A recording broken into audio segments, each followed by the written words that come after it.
What happened? Why did the relationship end? Where did it go wrong? How did it go off the tracks? And what was I supposed to learn from this relationship? You wouldn't be interested in something like that, would you? Coming up right after this, I'll pick a card. What was I supposed to learn from this relationship?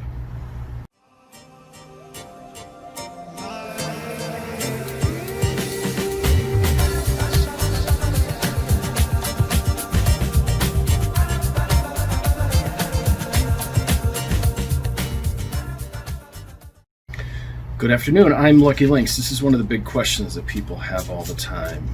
What happened in the relationship? Why did it end? What was I supposed to learn from this relationship? I have to tell you, before I begin, remember, no matter what the reading, no matter what comes up, remember this advice. Things are never what they seem. Now, the fact that you've been drawn to this means that there is something in this video for you. There's a reason that you were drawn for it. There's no time limit on this. Whenever you find it is whenever you need the information. Now I'm going to be using a couple of decks here and creating 5 piles. I think that's what I've done in the past. Now I know some people like these pick-a-cards to be long and winded and flattering and go on forever. But most of you who've seen me do this know that I like to get to the point and I like to be straightforward. I spent too many years working in an industry where I saw people hem and haw, and usually that meant that they weren't connected or they weren't really seeing what was going on. I'm going to be using my Golden Girls Tarot, and I'm going to be using my Alice in Wonderland playing cards. Now, the same being is in both decks, and what people don't tell you is when they mix up decks, it means they have different, usually, opinions coming from different beings. Because those of you who are my students, those of you who've gotten readings from me, know there is a being that is connected to the deck that an individual speaks to, whether they realize it or not. And those who can really tap into the being in the deck. Now, I like to make sure that I know who I'm speaking to and it's the same being, and I know quite a bit about her. So take a moment, take a deep breath, and pick a number from 1 to 5. Asking yourself, what was the reason, the lesson, the thing I was supposed to learn from that relationship? Here we go, 1 through 5. 1. Pile 1 has 1, 2, 3, 4. Pile 2, 1, 2. Pile 3, 1, 2, 3, 4. There's an extra one over here, 5. Okay, so I'm going to have one more here. 1, 2, 3 in this one, and then the final one is 1. But I have a feeling there's more playing cards on that one, which means that one's going to be coming with advice. I'm going to add some playing cards to it. There is 1 playing card in pile 1, 2 in pile 2. These are slippery. 1 playing card in pile 1, 2 and 2.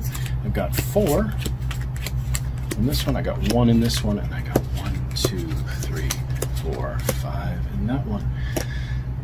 Take a moment. Focus. I'd like to remind you that if you are full of desire, if you are full of fear, if you're full of anxiety, if you're full of heavy emotion, it's going to get in the way of the reading. Those of you who picked pile number 1, I've got the Devil, which is Blanche. Temperance. 5 of Wands. King of Swords. All right, and then I'm going to go to the This one is, there's a child involved, actually. Okay, now I'm going to give it to you. I'm going to go straight with this one, and I'm going to. Those of you who know how I do these, I'm often quite blunt. There was a competition here, and it was more like, excuse my language, a pissing contest than it was a real relationship. Who had the power in the relationship? Who was more powerful? Now, I am never one who believes, buys, or tells people that it was all the other person's fault. Whenever someone gets involved in a relationship, it takes 2 or 3 or 4, how many are in the relationship, and as long as those people are in the relationship, it is their choice to be there. We can always walk away from a relationship. We have all sorts of excuses while we stay in a relationship, and this one was to demonstrate power. What you were supposed to recognize from this is you are not a child, and this is not about proving oneself to mommy and or daddy, or proving that one can get it over on mommy and or daddy, which means there was an authority issue that was going on in the relationship. One person was acting like a child, the other person was acting like the authority. Now, before you jump to the conclusion and say, hey, yes, they were acting like the child, remember that it takes 2, and that quite often in those relationships where there is a play of power, it goes up and down. So what this was supposed to teach you about was not to use relationships as a means to dominate or a means for gaining power. And that if you want respect, you have to start by having respect from yourself and not cling to foolish notions that you can change a person, that you can get it over on a person, that you can demonstrate power from a person, and that if you fight long enough, you can force the other person to be what you want them to be. Again, this one comes up feeling like a child, and it says, who was being the child in the relationship? On the other side of it, one of the things that a person in this pile, who picked this pile, was supposed to learn was how to maintain a sort of childlike wonder, a sort of childlike sense of play, and the play went out of it when it came to this competition. So now on another side of things, let's look at it. There was a warning, and so that's one possibility for those of you who picked it. There was a warning. There were warning signs that this would be conflict, and you charged in anyway because you were determined to make this relationship be what you wanted it to be, which was a rather infantile notion. And what this says is it's supposed to teach you that when you see warnings about something, if your ego wants to grab onto and force things, well then you're going to have an equal turnaround and see exactly that reflected back to you. So you have an opportunity to ask yourself, when do I force things when they're not ready? One more on this. This is relating to there is another one that is in relating to fighting over a person and trying to prove that you could be the one to win in the relationship over the other person. So it was less about the relationship and it was more about proving it to someone else. So what you were supposed to learn in that case is when you want to interact with a person and connect with a person, it's about you and them, not about proving something to someone else. That's pile number 1. For those of you who picked, where's my playing cards? Pile number 2. I'm going to give you a little bit of advice. Number 1. How could you approach relationships in a more fun and a more playful way where you don't take things so seriously and it's not about winning all the chips at the table? Number 2. For those of you who picked pile number 2, what have I got here? I've got Death and the Emperor. And I've got the 6 of Diamonds. And I've got the Ace of Hearts. Okay, so this is about... Okay, there's a couple of different ones here because those relate in terms of debt. So this actually reads as a heart's debt, or you felt indebted to the individual. And the death and the emperor means this was supposed to be able to teach you about endings, how to manage endings, not how to be attached to something so badly that you cling to it right to the grave. This was supposed to teach you about how things end and how all things are ephemeral. And in life, everything is temporary and ruled by change. And when you sink so much into something that it creates a sort of debt in your heart, it makes you aware that when we take all of our desire and we stuff it into something like that, what can happen is we give vital pieces of ourself away. So when we truly love someone, when we truly appreciate someone, we appreciate them for what they are without investing all that we have into it. In a sense, it was supposed to teach you that you can't invest everything in a person unless it's in developing yourself, that there have to be other interest, other development, other growth, because when everything is sunk into this one thing, once it goes, we see how our life has been out of balance, and then that out of balance thing that reveals itself shows us how completely out of balance we were. This actually reminds me of something that has to do with palmistry. When you're doing palmistry, you look at rings. I always look at rings and what a ring tells me about a person. And sometimes there's it depends on the wedding ring and it depends on the engagement ring. Sometimes it looks to me like the heart is completely bound. Depending upon what ring it is, I have to look at what the ring is, but in some cases when I'm doing someone's palmistry, I'll see a specific kind of ring and it will tell me specifically that the heart is completely bound to that one person, or that one thing, or that one idea. This was supposed to teach you that you're not supposed to invest everything and bind everything to one thing. That in order for us to grow and be actualized and be fulfilled, there is more to us than simply binding everything we got and pushing everything got into a relationship. I think one of the worst things that the movies, songs, poems, and books have told us is that one person is supposed to be our everything, because eventually that everything reveals itself for the imbalance that is created in our lives, and we are then forced to rebalance our hearts and see how off balance that whole situation was that we set up. That's for you guys in number 2. Now, if I take these in terms of advice, how have you placed your heart off balance, or how had you created a debt in your heart that you now can start to repay to yourself? Also, what are you doing to keep your own heart, your own welfare, your own sense of appreciation for yourself up, awake, alive, and vital? And if you're going to indebt your heart to something, does it give back what you're investing in it, or does it leave you at a deficiency? For everything in the world, there must be equal compensation, and that includes our relationships. In that sense, I mean, if we invest in it, is it giving us something back? Or are we capable of just giving and loving without wanting anything back?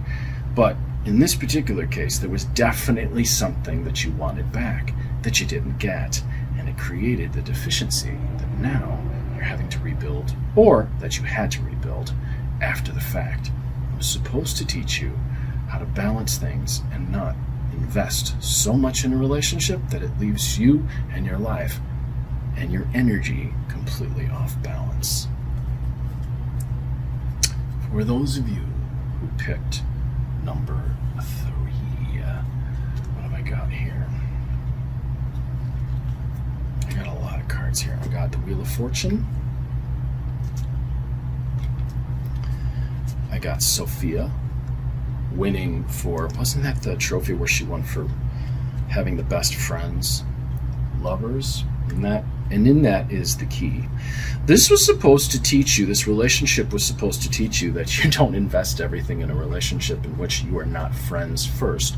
Also, in recognizing that when we go into a relationship thinking we are friends, and then we become lovers, if it changes, and we lose that friendship piece, it creates an instability in the relationship.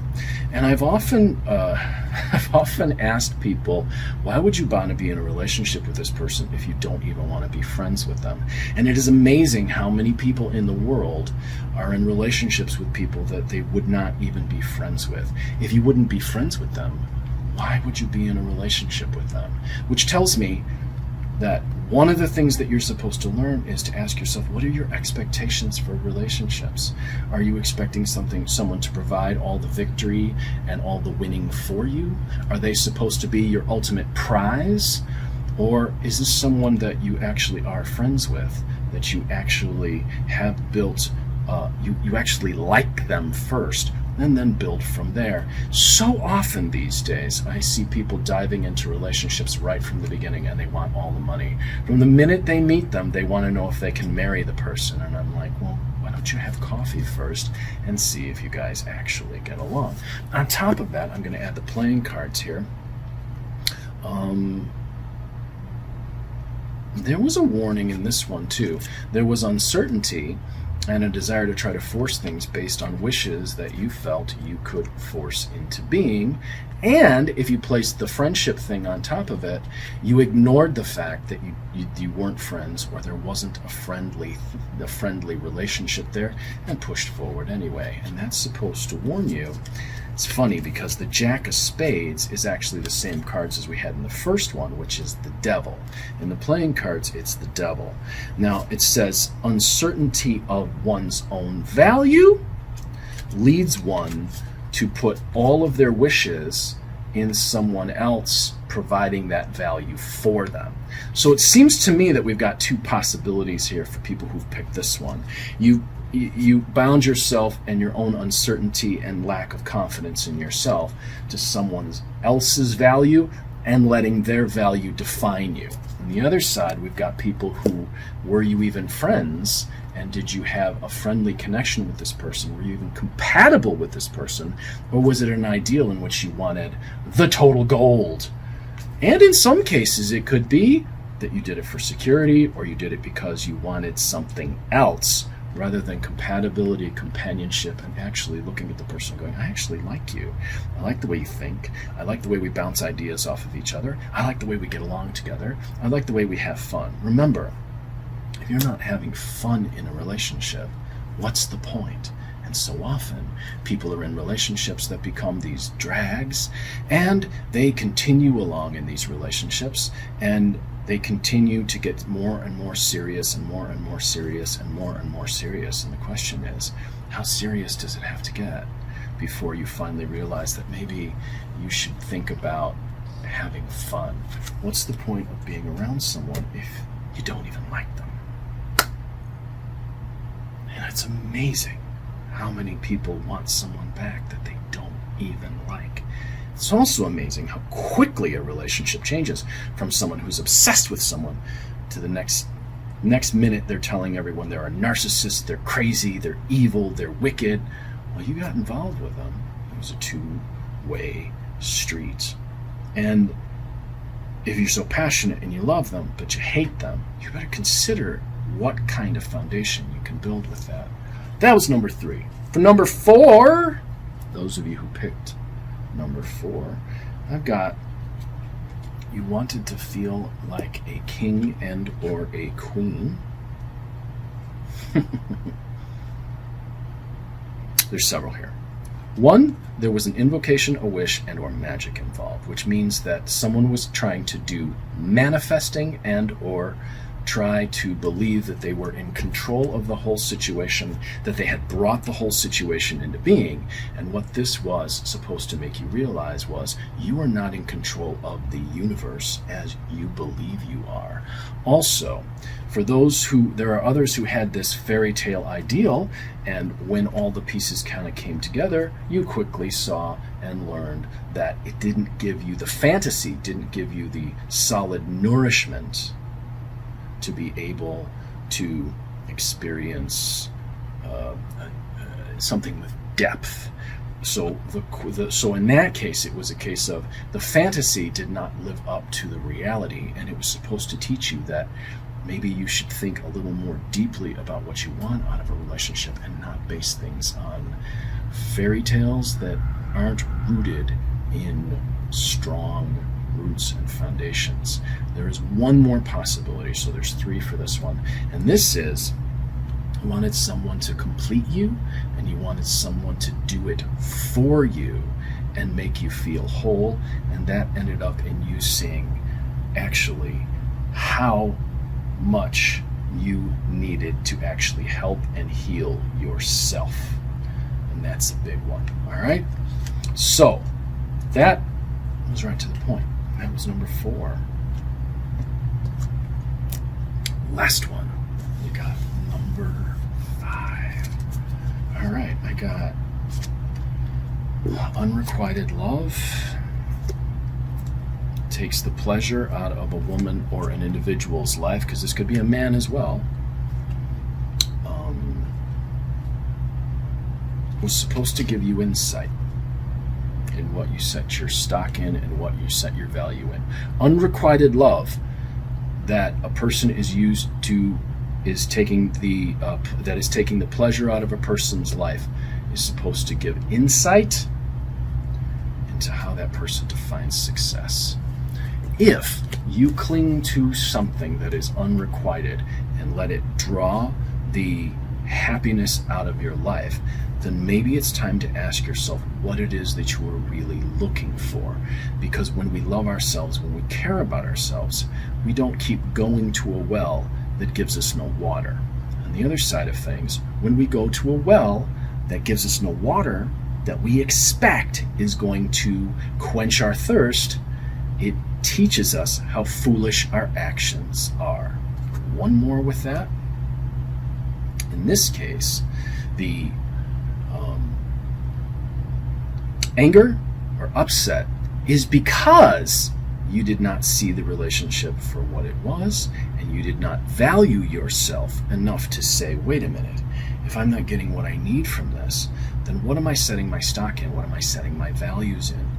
And then how am I treating myself? So, in the end, this relationship was supposed to teach you guys what you go to for nourishment so that you could see it for what it is, not judge it, but see it and then go, wow, I'm going to an empty well hoping to quench my thirst. That's screwed up. I need to change that. Or, hey, you know what? I'm letting someone else or something else suck the joy out of my life, and I keep going back to it. Why do I do that? What can I do to change that? And then finally, how much value do I actually place in myself if I'm allowing my self-respect to be taken down by, or my enjoyment of life to be taken down by someone or something that I cannot control, but I can control where I go next? And why can't I go to something that brings me joy instead of something that brings me anger, makes me suspicious, or brings about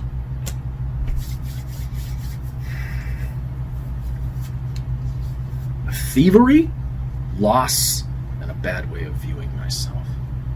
All right? So, is that all?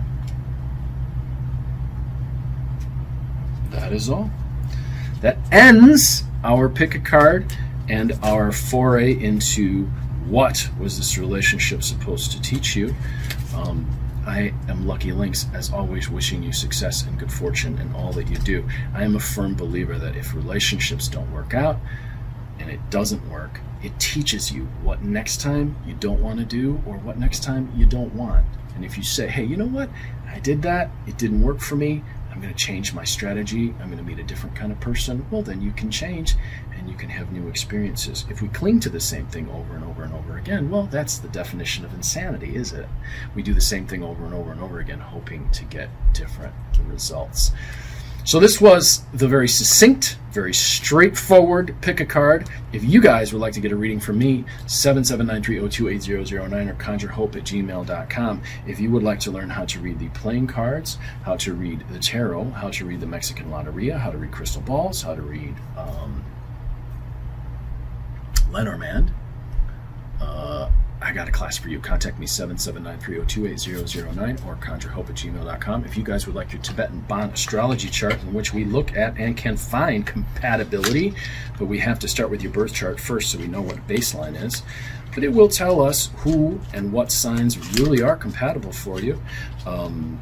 Contact me 779-302-8009 or conjurehope@gmail.com if you would like me to do a Tibetan Bon crystal mirror where we make up a portal and I actually put specific energy into the portal to change things or support things. I use Tibetan Bon processes to change things, support things, whatever.